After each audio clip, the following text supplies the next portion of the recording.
আপনারা যেখান থেকে দেশ রূপান্তরের সঙ্গে যুক্ত রয়েছেন সবাইকে স্বাগত। আমরা আপনাদেরকে দেখানোর চেষ্টা করছি দেশের বিভিন্ন জেলা উপজেলা থেকে এসে এমপিওভুক্তকরণের দাবি নিয়ে এক দফা দাবিতেই বিক্ষোভ কর্মসূচি চালিয়ে যাচ্ছেন দীর্ঘ 3 দিন পর্যন্ত নন এমপিওভুক্ত শিক্ষা প্রতিষ্ঠানের শিক্ষকরা। এখান থেকে শিক্ষকরা যেমনটি জানিয়েছেন, তারা নন এমপিওভুক্ত যে সকল শিক্ষা প্রতিষ্ঠান রয়েছে সে সকল শিক্ষা প্রতিষ্ঠান এমপিওভুক্তকরণের দাবি নিয়ে রাজপথে অবস্থান করেছেন। অন্তর্বর্তীকালীন সরকারের কাছে তারা বারবার আহ্বান করেছেন এবং লিখিতভাবে চিঠি দিয়েছেন, স্মারকলিপি দিয়েছেন।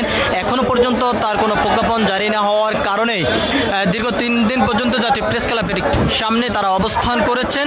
গতকালকে সচিবালয় ঘেরাও করে তাদের বিক্ষোভ কর্মসূচি দীর্ঘ সময় পর্যন্ত চলমান ছিল। পরে সেখান থেকে সরে এসে আবারও তাদের আন্দোলনরত যে স্থান রয়েছে সেখানে অবস্থান করে তারা শান্তিপূর্ণভাবে কর্মসূচি চালিয়েছেন। আজ দুপুর 3টার সময় একটি বিক্ষোভ মিছিল নিয়ে যমুনা অভিমুখী হয়ে যাত্রা শুরু করলে আইন শৃঙ্খলা রক্ষাকারী বাহিনীর সদস্যরা ব্যারিকেড দিয়ে আটকিয়ে দেন। তারপরে তারা সড়কে অবস্থান করে বিক্ষোভ কর্মসূচি চালিয়ে যাচ্ছেন।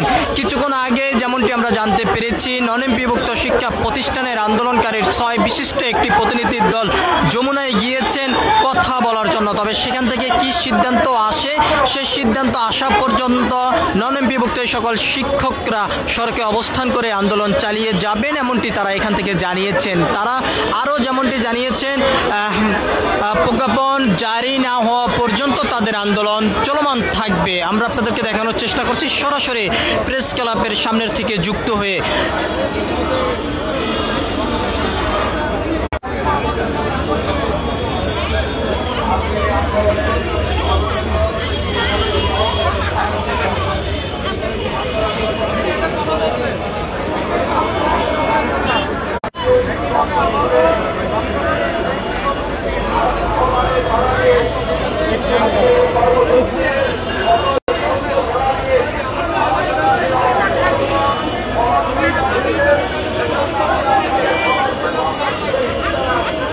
আমরা আপনাদেরকে দেখানোর চেষ্টা করছি সরাসরি যুক্ত হয়ে জাতীয় প্রেস ক্লাবের সামনের থেকে দেশের বিভিন্ন জেলা উপজেলা থেকে নন এমপিওভুক্ত শিক্ষকরা এসে অবস্থান করে এমপিওভুক্তকরণের দাবিতে রাজপথে আন্দোলন চালিয়ে যাচ্ছেন। গতকালকে তারা সচিবালয়ের সামনে অবস্থান করে বিক্ষোভ কর্মসূচি করেছেন। এরপরে তারা সেখান থেকে সরে এসে তাদের স্থানে অবস্থান নিয়েছেন। আজ দুপুর 3টার পরে তারা একটি বিক্ষোভ মিছিল নিয়ে যমুনা অভিমুখী লং মার্চ নিয়ে যাওয়ার সময় আইন শৃঙ্খলা রক্ষাকারী বাহিনীর সদস্যরা ব্যারিকেড দিয়ে আটকিয়ে দেওয়ার পরেই তারা সড়কে অবস্থান করে বিক্ষোভ কর্মসূচি চালিয়ে যাচ্ছেন। একদিকে যেমন আইন শৃঙ্খলা রক্ষাকারী বাহিনীর সদস্যরা উপস্থিত রয়েছেন, অন্যদিকে বিক্ষোভকারী শিক্ষকরা এখানে বিক্ষোভ করে যাচ্ছেন।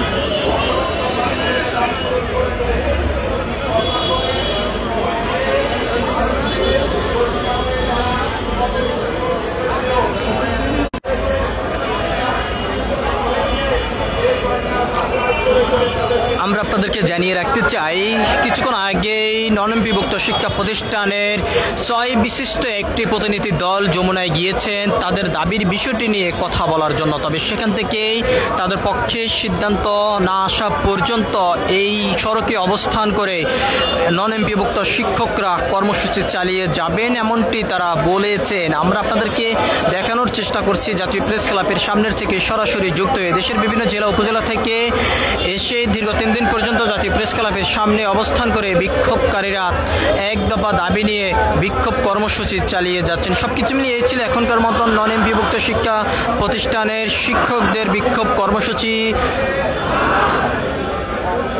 সর্বশেষ তথ্য আমার কাছে। পরবর্তী আপডেট পেতে সবাই দেশ রূপান্তরের সঙ্গে থাকুন। ধন্যবাদ সবাইকে।